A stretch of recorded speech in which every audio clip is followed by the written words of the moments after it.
हमारे दिल्ली के विद्यालयों की शिक्षा की व्यवस्था,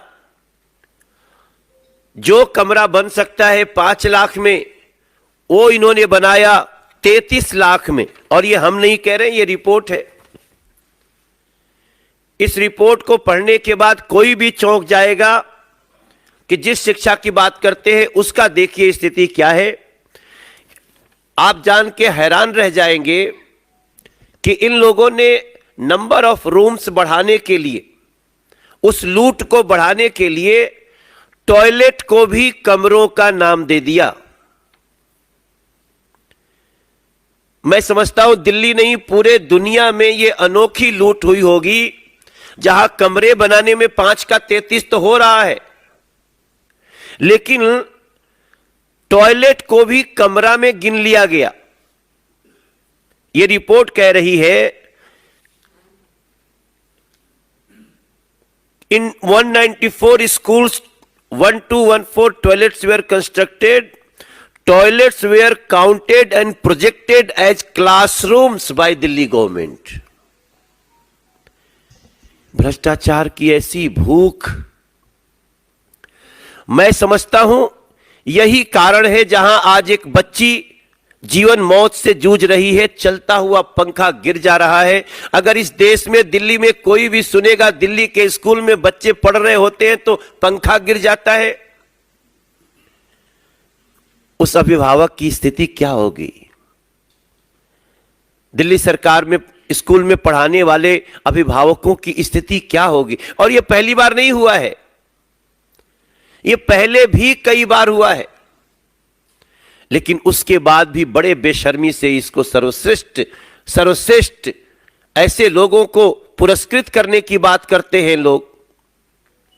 आपको जान के दुख होगा, अभी तो शुक्र है बेटी की जान अभी लगता है कि बच सकती है,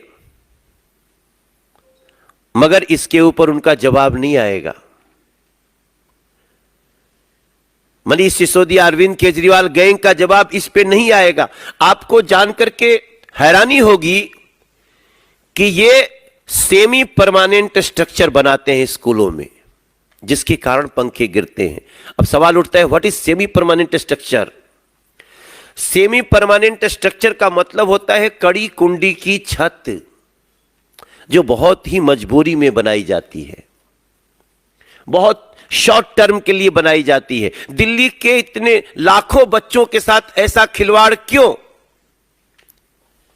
सेमी परमानेंट स्ट्रक्चर क्यों? परमानेंट स्ट्रक्चर क्यों नहीं?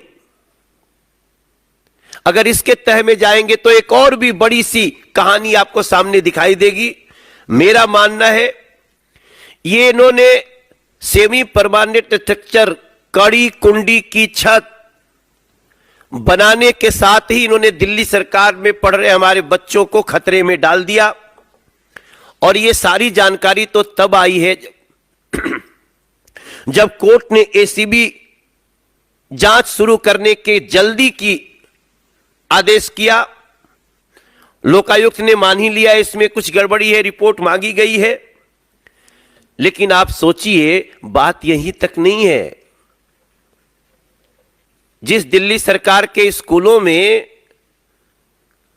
मात्र 350 स्कूलों में ही साइंस पढ़ने की व्यवस्था है, बाकी 1024 के स्कूलों में साइंस पढ़ने की व्यवस्था ही नहीं। यहां कोई रमन नहीं निकल सकता, यहां कोई वैज्ञानिक नहीं निकल सकता। और उस शिक्षा व्यवस्था की तारीफ करते ये थकेंगे नहीं। हमारी आवाज को आप मानहानि लाकर चाहे जितना भी रोकने की कोशिश करो, अरविंद केजरीवाल, मनीष सिसोदिया, लेकिन आपको यह जवाब देना होगा कि दिल्ली सरकार ने 5 लाख का कमरा 33 लाख में कैसे बनाया, टॉयलेट्स को भी कमरा क्यों गिना, और आज बेटियां, बच्चे असुरक्षित क्यों हैं, स्कूलों में पंखे क्यों गिर रहे हैं, इसका भी जवाब